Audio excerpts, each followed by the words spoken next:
사도행전 3장 1절부터 10절을 가지고 만남, 기적, 찬양이라는 제목으로 말씀드리겠습니다. 무명의사요 역학조사관이었던 분이 쓴 글을 봤습니다. 그 글의 내용은 코로나19 대유행이 임박하니 아무도 믿지 말고 무조건 집에만 있어야 한다고 했습니다. 제가 이 글에 공감을 하면서 가까운 분들에게 일일이 전화해서 당부하고 싶은 바를 말씀드립니다. 몇 달 전에 1차 유행 때 운동시설들이 문을 다 닫았습니다. 집에만 있으라는 권고대로 집안에만 있었습니다. 혈압이 160까지 올라갔습니다. 요새는 혈압이 정상입니다. 약을 먹지 않고 하루에 6,000보 이상 걸었습니다. 차를 타지 않고 걸어서 일을 보러 갑니다. 차비나 연료비를 아끼게 됩니다. 지구도 좋고 운동하는 사람도 좋습니다. 한적한 곳을 걷고 사람을 보면 피하고 고개를 돌려서 외면합니다. 인사말을 할 때는 얼굴을 숙이고 합니다. 사람이 많은 곳을 지날 때는 마스크를 합니다. 시원할 때 걸어야 됩니다. 한낮에 걷다가 더위 먹지 않도록 해야 합니다. 요새도 아침 저녁으로는 시원한데 낮에는 덥습니다. 봄에 꽃놀이 하지 못하게 유채꽃밭을 갈아엎었습니다. 갈아엎을 것이 아니라 그런 곳을 더 많이 만들어서 사람들이 한 곳에만 몰리지 않도록 해야 합니다. 거리를 유지하면서 걸을 수 있게 해야 합니다. 집에서라도 근육 운동을 해야 하는데 잘 되지는 않습니다. TV 보는 시간에 기마 자세나 스쿼트나 주먹 쥐고 펴기 등을 해야 합니다. 폐렴 백신과 독감 백신을 맞아야 합니다. 폐렴과 독감은 치료받지 않으면 사망에 이르게 하는 무서운 병입니다. 폐렴과 독감은 코로나와 증상이 유사합니다. 코로나 검사를 받느라 치료가 늦어지면 낭패를 당할 수 있습니다. 환자들이 꽉 차서 의료기관이 비정상일 경우에는 폐렴과 독감 치료를 받지 못해서 매우 위험해질 수 있습니다. 폐렴과 독감으로 기침하고 열이 나면 코로나로 긴장해 있는 사람들에게 민폐가 크게 됩니다. 어디든지 출입 금지가 됩니다. 그래서 백신을 맞아야 됩니다. 몇 달 전에 서독 총리가 자가 격리한 적이 있었습니다. 서독 총리에게 백신을 놓아줬던 의사가 코로나19에 걸렸기 때문입니다. 코로나 폐렴이 유행하기 때문에 독일 총리도 폐렴 백신을 맞았다 그렇게 여겨집니다. 65세 이상은 보건소에서 무료 폐렴 백신을 맞는 것이 좋습니다. 나라에서 제공하는 폐렴 백신은 한 번만 맞으면 됩니다. 정확하게 그 백신을 맞으려고 하면 보건소에서 맞는 것이 좋습니다.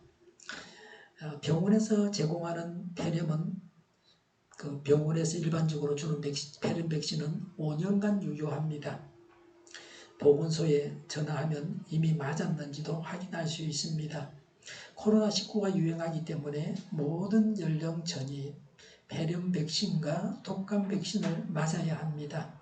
가까운 병원에서 맞을 수 있습니다. 백신 비용이 몇만 원이지만 병이 걸리게 되면 더 많은 지출을 하게 됩니다. 사람이 고생하고 일을 하지 못하고 심하면 사망하는 것을 생각하면 백신 비용을 지불하는 것이 최선의 선택입니다. 코로나가 오기 전에 가을이 되면 사람들이 감기로 병원을 찾고 병원이 붐비는데요. 올해도 그런 현상이 일어날 수 있습니다. 그래서 백신을 철저하게 맞아서 그런 일이 일어나지 않게 해야 됩니다. 독감 백신은 3가와 4가가 있습니다. 3가 백신이 한 가지를 더 추가한 것이 4가 백신입니다. 국가에서 무료로 제공하는 것은 3가와 4가 두 가지 종류가 다 있습니다. 병원에 가서 독감 백신 4가를 놔달라고 해야 됩니다. 그냥 놔달라 그러면 3가를 놔줄 거예요. 4가가 없다고 하면 다른 병원에 가서 4가를 맞는 것이 좋다고 생각합니다. 독감 무료 백신은 연령이 정해져 있습니다. 연령별로 맞아야 되는 날짜도 정해져 있습니다. 인근 어느 병원에 가서라도 다 맞을 수 있습니다. 폐렴 백신과 독감 백신을 무료로 맞을 수 없으면 돈을 내고 맞으면 됩니다. 저 같은 경우에는 전에는 돈을 내고 폐렴 백신을 맞았습니다. 5년에 한 번씩. 서양 의학이 잘하는 것은 수술하는 것, 그리고 세균과 바이러스에 의한 전염병을 치료하는 겁니다. 백신을 맞아서 병균에 대한 면역력을 갖게 해야 합니다. 병원에 갈 일이 있으면 미루지 말고 가야 됩니다. 병원 가는 것을 미루다가 병을 키워서는 안 됩니다. 치료 시기를 놓쳐서는 안 됩니다. 받아야 할 검진이라면 받아야 됩니다. 병원에서 코로나19에 감염된 사람은 아마도 전체 확진자 중에서 1%도 채 안 될 것입니다. 마스크와 장갑은 필수입니다. 코로나19와 폐렴과 독감은 감기도 마찬가지고요. 코나 입으로 감염이 됩니다. 감염을 막기 위해서 마스크로 입과 코를 막아줘야 합니다. 주로 접촉은 손으로 하는데 장갑으로 보호해야 합니다. 사람의 손이 많이 가는 곳은 만지지 않는 것이 좋습니다. 돈으로도 감염이 될 수 있습니다. 돈을 주고 받기보다는 다른 수단을 이용해야 합니다. 확진자가 넘겨주는 주차증을 받은 사람이 확진된 예도 있습니다. 확진자가 돈을 만지면 확진될 수 있습니다. 오늘 아침 6시에 제가 인터넷 들어가서 확인을 했는데 정확하게 6시 45분이었습니다. 우리나라 코로나 사망자 총수가 355명이었습니다. 코로나19 발병으로 인해서 감기, 독감, 일반 폐렴 사망자가 355명 이상 줄었을 겁니다. 제 얼핏 기억에 독감으로 매년 5,000명이 사망한다든가 그런 이야기 들은 기억이 있습니다. 우리나라에서요? 네, 연간. 그러니까 코로나 유행 기간 동안 감기, 독감, 일반 폐렴 사망자가 355명 이상으로 줄었을 거라 생각합니다. 그래서 코로나19로 위생적인 생활을 했기 때문에 전체적으로 사망자 수는 독감, 폐렴으로 사망자 수는 코로나 폐렴 포함해서 오히려 줄었다 그렇게 생각합니다. 감기, 독감, 폐렴이 감염 경로와 증상이 다 비슷하고 다 바이러스에 의한 질환이기도 합니다. 앞으로도 계속해서 마스크와 장갑을 착용하는 것이 좋습니다. 사회적, 국가적으로 해야 할 일도 해야 합니다. 식당마다 반찬을 같이 먹지 않고 1인상을 주도록 해야 합니다. 테이블 사이 거리도 멀리하고 환기도 되어야 합니다. 냉난방기에서 나온 바람이 감염원이 되지 않도록 필터에 살균 기능이 필수적으로 첨가되어야 합니다. 우리 교회도 겨울이 되면 온풍기를 돌려야 되는데 필터가 있는지 살균 필터가 있는지 알아보려고 합니다. 그게 없으면 털 수가 없습니다. 사람 손이 많이 가는 곳은 다 자동 살균이 되게 기술을 개발하고 보급해야 합니다. 접촉으로 작동하는 기능들을 다 비접촉으로 바꾸어야 됩니다. 성강기 버튼이나 비밀번호를 눌러야 열리는 문들을 비접촉으로 바꾸어야 합니다.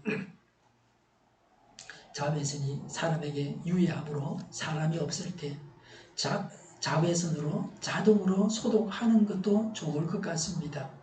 전체적으로 갇힌 생활을 강요하기보다는 방역 규칙을 엄격하게 정하고 방역 규칙을 지키면서 문을 열어서 일을 하게 해야 합니다. 우리 교회 같은 경우 2m를 띄우고 창문을 열고 그렇게 예배드리면 됩니다. 지금도 거리 조정을 좀 하세요. 2m 떨어지지 않았으면 2m 떨어지도록 그렇게 거리 조정을 하세요. 사람들끼리 거리가 2m는 떨어져야 된다. 모든 것을 만족시키는 족집게 대처가 있어야 합니다. 코로나19 때문에 경제가 엉망이 되고 굶어 죽을 수도 있습니다. 다른 병에 걸려 죽을 수도 있습니다. 그래서 제한을 최소화하기 위해서 족집게 대처가 필요합니다. 우리 교회도 이런 식으로 방역 수칙을 지키면서 예배를 드리게 해야 되죠. 제가 어저께도 오후에 환기를 하고 오늘 아침에도 환기하고 어저께는 소독을 했어요. 오늘 마치고 나면 또 소독할 겁니다. 목걸이 같은 거 전부 다 소독액을 묻혀갖고 다 닦았습니다. 사도행전 3장 1절에 오후 3시에 기도 시간이 되어서 베드로와 요한이 성전으로 올라가는데 라고 했습니다. 유대인의 기도 시간은 오전 9시 정오 오후 3시입니다. 시간을 정해놓고 기도해야 합니다. 기도는 영혼의 호흡입니다. 꼭 기도해야 합니다. 연속곡 보는 시간은 기억하면서 기도하는 시간이 없는 것이 현실입니다. 이것이 비극입니다. 시간을 정해두고 기도해야 합니다. 베드로와 요한은 예수님의 12 제자 중에서 서열 1위와 2위입니다. 베드로가 첫 번째고 두 번째가 요한입니다. 예수님을 가장 열심히 따랐던 두 사람입니다. 이들을 통해서 하나님의 일이 일어납니다. 교회를 다니면서도 열심이 없으면, 믿음이 없으면 아무 일도 일어나지 않습니다. 교회를 수십 년 다녀도 열심 없이 신앙생활하면 아무 일도 일어나지 않습니다. 이제 천국에 갈지도 가봐야 하는 거지 아무도 모릅니다. 베드로와 요한은 성전에 기도하러 갔습니다. 집에서도 기도할 수 있고 예배당에서도 기도할 수 있습니다. 코로나19로 인해서 예배당은 문을 잠가두고 있습니다. 아무나 언제나 예배당에 출입하게 되면 방역의 문제가 될 수 있습니다. 교회가 사회와 국가의 부담이 되어서는 안 됩니다. 방역 수칙을 지켜야 합니다. 코로나19가 더 이상 퍼지지 않게 해야 합니다. 그래서 집에서 기도하면 됩니다. 요새는 1인 가구가 많습니다. 우리나라 전체적으로도 3분의 1이 1인 가구입니다. 우리 교회도 혼자 사는 분이 전체의 3분의 1 정도 됩니다. 한 집에 여러 명이 살아도 혼자서 방에 들어가서 기도하면 됩니다. 혼자 사시는 분은 자신이 정해서 자기 집에서 기도하면 됩니다. 신앙생활에서 가장 중요한 것은 말씀과 기도입니다. 기도하는 것이 최선입니다. 주기도를 가지고 기도해도 좋습니다. 무조건 때를 쓰는 기도가 아니라 말씀에 근거한 기도를 해야 됩니다. 베드로와 요한의 기도가 하나님의 기적이 일어나게 했습니다. 기초가 없는 집은 없습니다. 기초가 없는 집은 태풍이 무너지고 맙니다. 기초 공사가 끝이 나면 건물이 하루가 다르게 올라갑니다. 대나무는 촉이 나기 시작하면 쑥쑥 자라서 올라갑니다. 신앙생활의 기초가 말씀과 기도입니다. 말씀과 기도로 천국길을 가야 합니다. 요새는 예배 시간도 줄고 모임도 많이 줄어들었습니다. 집에서 비대면으로 말씀을 듣고 기도해야 합니다. 인터넷으로 설교를 들을 수 있습니다. 제가 블로그에 들어오면 들을 수 있습니다. 그리고 그게 안 되는 분들은 오디오 테이프로 돌아가는 녹음기, 오디오 테이프 돌아가는 그게 있으면 오디오 테이프 교회에서 빌려가서 들으면 됩니다. 그래서 신앙생활에 열심을 내어야 합니다. 베드로와 요한이 기도 시간에 성전에 간 것은 기도 시간에 사람들이 모이기 때문에 그들에게 전도하려고 갔습니다. 11절 이후에는 베드로의 전도 설교입니다. 우리도 예수님을 전해야 합니다. 하나님은 전도자를 복되다고 하셨습니다. 복음을 전하는 그 발길이 아름답다고 하셨습니다. 전도하는 것이 복받는 길입니다. 영혼을 구하는 것보다 더 복된 일이 없습니다. 전도는 성령님의 인도하심을 따라서 예수님을 전하는 것입니다.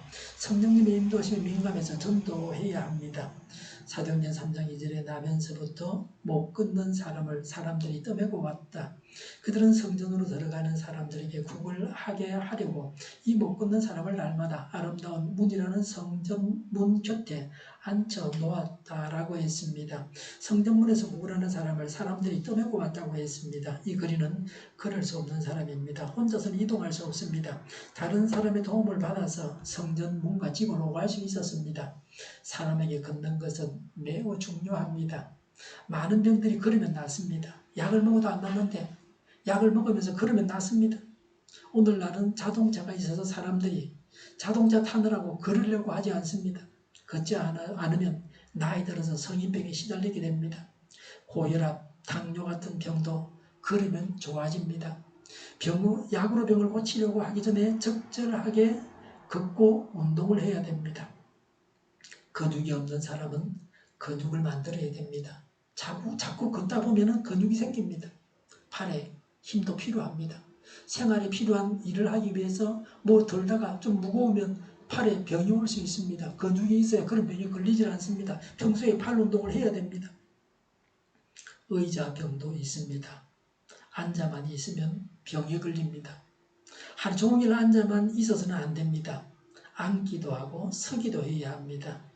전립선 비대증은 환자만 있으면 더 심해집니다. 걸을 수 없는 장애자는 지금도 고치는 것이 쉽지 않습니다. 장애가 있어서 일을 하지 못하고 구걸해서 먹고 살아가는 자였습니다. 장애가 있고 돈이 없는 자였습니다. 불쌍한 사람입니다. 사도행전 3장 3절에 그는 베드로와 요한이 성전으로 들어가려는 것을 보고 구걸하였다고 했습니다. 하나님 앞에 나아가는 자들에게 구걸하는 것은 매우 효과적이었을 겁니다. 하나님 앞에 나아가서 자비를 구하는 사람이 불쌍한 사람을 보고 그냥 가기가 힘들었을 겁니다. 사람들이 장애자인 거린에게 돈을 줬을 겁니다. 이 구걸하는 장애자는 베드로와 요한에게도 구걸했습니다. 한 푼 주기를 바랬습니다. 구걸하는 사람이 누가 돈이 있는지 누가 돈이 없는지 모릅니다. 그래서 무조건 지나가는 사람에게 돈을 달라고 합니다. 누구를 만나느냐 하는 것이 중요합니다. 선한 사마리아인 이야기에서 길을 가던 사람은 강도를 만나서 죽게 되었습니다. 그러나 선한 사마리아인을 만나서 살게 되었습니다. 만날 사람을 만나야 됩니다. 살리는 사람을 만나야 됩니다. 죽이는 사람을 만나서는 안 됩니다. 만나지 말아야 할 사람을 만났기 때문에 명대로 살지 못하고 죽임을 당합니다. 예수님을 만났던 자들은 죽었다가도 살아났습니다. 예수님께서 죽은 자도 살리셨습니다. 베드로와 요한은 복음을 전하는 전도자요 하나님의 능력을 행하는 자였습니다. 예수님의 제자들도 예전에 예수님처럼 만나는 자들의 운명을 바꾸어 놓았습니다. 하나님의 능력을 행하는 자를 만나야 합니다. 하나님을 만나고 성령님을 만나야 합니다. 하나님께서 늘 나와 동행하심을 체험하고 살아야 됩니다. 하나님의 능력을 체험하고 살아가야 합니다. 만나야 할 사람을 만나야 합니다. 사도행전 3장 4절에 베드로가 요한과 더불어 그를 눈여겨보고 그랬습니다. 전도해서 구원하려고 그 거린을 봤습니다. 4절에 그에게 말하였다. 우리를 보시오라고 했습니다. 아마도 이 거린은 자선을 베푸는 사람에게 절을 한다고 엎드려 있었던 것 같습니다. 어쩌면 돈주머니가 어디 있나 살피고 있었을지도 모릅니다. 얼굴을 보지 않고 말이죠. 거기서 돈이 나올 거니까요. 그래서 베드로와 요한은 그 거린에게 자신들을 보라고 했습니다. 그 장애인이 베드로와 요한에게 집중하게 했습니다. 중요한 일을 할 때에 집중해야 됩니다. 하나님의 일꾼을 바라보는 순종을 통해서 하나님은 일하십니다. 오늘 우리도 성경과 성령의 지시를 따라서 볼 걸 봐야 됩니다. 그래야 하나님의 기적이 나타납니다. 사도행전 3장 5절에 그 못 끊는 사람은 무엇을 얻으려니 하고 두 사람을 빤히 쳐다보았다고 했습니다. 서로 자신을 보여주고 상대방을 봤습니다. 6절에 베드로가 말하기를 은과 금은 내게 없으나라고 했습니다. 은과 금은 세상에서는 요긴한 것입니다. 그거 없으면 못 삽니다. 안전뱅이가 구하던 것이 은과 금이었습니다. 베드로는 줄 돈이 없었습니다. 무일푼의 사람이었습니다. 예수님도 일하셨습니다. 돈자루는 가룟 유다가 맡아서 다 가지고 있었습니다. 무일푼의 사람이 편한 점도 있습니다. 소매치기를 두려워할 필요가 없습니다. 거리를 만나도 돈을 줘야 하나 하고 고민할 필요가 없습니다. 가진 돈이 없어서 그렇습니다. 6절에 내게 있는 것을 그대에게 주니 나사렛 예수 그리스도의 이름으로 일어나 걸으시오 하고 라고 했습니다. 베드로가 가지고 있는 것은 예수님입니다. 예수님이 베드로와 동행하십니다. 오늘 우리 믿는 자들에게도 예수님은 함께 하십니다. 예수님의 이름으로 걸으라고 했습니다. 나의 능력이 아니라 예수님의 능력으로 걸으라는 겁니다. 그래서 병마를 내쫓아야 합니다. 몸을 향해서 명령해야 합니다. 예수님의 권세로 명령하는 것입니다. 하나님께 구하는 것과는 조금 다릅니다. 자신 안에 계신 예수님의 권세를 믿는 자가 이런 명령을 할 때에 하나님의 기적이 나타납니다. 이것이 성경적인 치유의 방법입니다. 7절에 그의 오른손을 잡아 일으켰다. 그의 오른손을 잡아 일으켰다. 그는 즉시 다리와 발목의 힘을 얻어서라고 했습니다. 베드로가 그 장애자의 오른손을 잡아 일으키자 그 장애자의 다리와 발목이 힘을 얻었습니다. 8절에 벌떡 일어나서 걸었다. 그는 걷기도 하고 뛰기도 하며 그랬습니다. 완전히 정상이 되었습니다. 그는 즉시로 고침을 받았습니다. 하나님의 기적이 얼마나 큰가를 보여줍니다. 서서히 병이 고침받는 것과는 다릅니다. 없던 근육이 갑자기 생겨서 정상이 되었습니다. 근육이 생기려고 하면 꾸준히 운동을 하면 6개월 정도면 근육이 생깁니다. 장기간 움직이지 않고 운동을 하지 않으면 근육이 다 없어지고 맙니다. 오래 병석에 누워 있으면 근육이 다 없어지고 맙니다. 걷고 뛰고 했다는 것은 근육이 있었다는 겁니다. 갑자기 근육이 생겼습니다. 그러니까 기적입니다. 걸을 수 없게 하는 장애도 사라졌습니다. 보통 우리가 체험하는 기적은 계속 기도하니까 그 사람이 일어나서 조금씩 걷다가 한 6개월 지나니까 제대로 걷고 뛰고 했다. 이렇게 그것도 하나님의 은혜죠. 그런 일들은 일상적으로 기도해서 볼 수 있는 일입니다. 근데 이 사람은 갑자기 걸을 수 있는 없게 하던 장애도 사라지고 근육도 생겨갖고 그냥 벌쩍벌쩍 뛰고 돌아다녔습니다. 베드로와 요한을 통해서 하나님의 기적이 나타나서 구걸하는 장애자가 걸을 수 있는 정상인이 되었습니다. 감격적인 일이고 기뻐할 일입니다. 우리는 어떻습니까? 잘 걸을 수 있습니까? 지금까지 살아오면서 걷지 못하는 고통을 당한 적이 없습니까? 우리가 더욱 하나님께 감사해야 합니다. 이 고침받은 사람보다 우리가 더 감사해야 한다. 이 사람은 그동안 걷지 못해서 얼마나 고통을 당했습니까? 우리는 그런 고통을 당하지 않았기 때문에 하나님께 더 감사해야 합니다. 볼 수 있는 것을 감사해야 합니다. 말을 할 수 있는 것, 먹을 수 있는 것, 잠을 잘 수 있는 것, 잠에서 깨어날 수 있는 것, 물을 마실 수 있는 것, 화장실에서 일을 볼 수 있는 것, 숨을 쉴 수 있는 것, 맑은 공기를 마실 수 있는 것을 감사해야 합니다. 오늘 아침에도 제가 우리 예배당 창문을 열 때 미세를 보고서 공기가 어떤가, 상태가 어떤가를 보고 열었습니다. 오늘 아주 좋았습니다. 그래서 열었습니다. 보지 못하는 자들은 보는 것이 얼마나 대단한 일인지를 잘 압니다. 말을 못하는 사람은 말을 한다는 것이 얼마나 좋은지를 압니다. 먹을 수 없는 사람은 아무리 돈이 많아도 소용이 없습니다. 먹지 못하면 죽게 되어 있습니다. 식욕을 주시고 건강을 주신 하나님께 감사해야 합니다. 당뇨병 걸린 어르신을 제가 만났는데 탁구를 치다가 그 어르신이 하는 말이 배고픈 줄을 모른다는 거예요. 배고플 때가 없다는 거예요. 시간 돼서 먹는 거지 배고파서 먹는 게 아니고 밥이 맛있겠어요? 맛이 없지. 아무리 잔치상을 차려놔도 어떻게 맛있겠어요? 배가 고파야 맛있지. 배고프면 다 맛있어요. 식욕을 주시고 배고픔을 주신 하나님께 감사해야 합니다. 배가 고프다는 것은 그건 건강하다는 겁니다. 배가 안 고프다는 것은 비정상이라는 겁니다. 잠을 자지 못하면 운전하다가도 졸립니다. 졸다가 사고 내죠. 저도 졸릴 때는 설교 준비 못합니다. 가서 자야 돼요. 자고 와서 설교 준비해야 되죠. 잠을 잘 수 있다는 것이 행복입니다. 잠에서 깨어나지 않으면 저 세상 사람이 됩니다. 물 한 모금도 삼키지 못하는 사람도 있습니다. 삼킴 장애가 있어서 먹은 것이 물이든 음식이든 다 기도와 폐로 들어가는 겁니다. 이런 사람이 뭘 먹으면 기관지와 허파에 음식이 들어가서 물이 들어가서 병이 생깁니다. 소변이 나오지 않아서 병원에 가서 빼는 사람도 있습니다. 대변이 나오지 않는 사람도 그것도 병입니다. 사람이 숨을 쉬지 못하면 죽습니다. 여름에 더운데 미세먼지가 많아서 창문을 열지 못할 때 고통스러웠습니다. 냉방기와 공기청정기를 틀었습니다. 냉방기도 공기청정기도 없는 사람은 그냥 미세먼지를 마셔야 됩니다. 지금도 우리나라에서 석탄 발전소를 만들고 있어서 많은 사람들이 석탄 발전소 건설을 반대했다고 합니다. 제 기억에 80%가 반대했다 그러는데요. 당연히 그렇게 해야 되죠. 우리나라가 외국에 필리핀이나 이런 나라에 석탄 발전소를 만들어주고 욕을 얻어먹기도 했습니다.